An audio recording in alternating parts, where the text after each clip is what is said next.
Baby,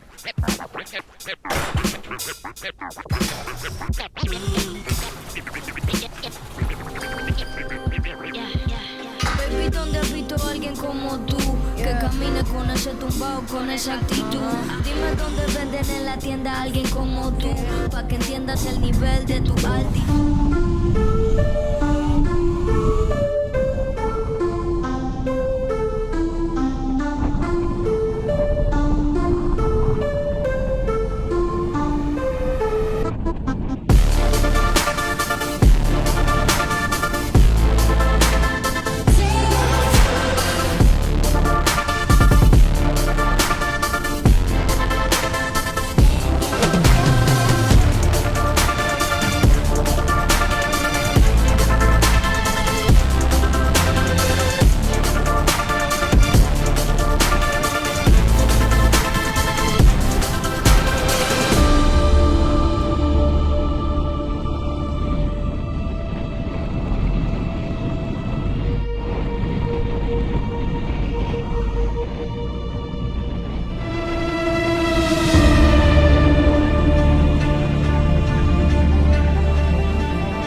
You think I can pass through, or is there something crazy going on?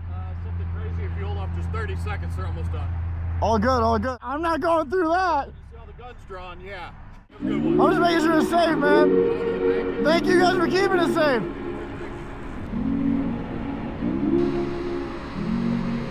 Thank you, officers.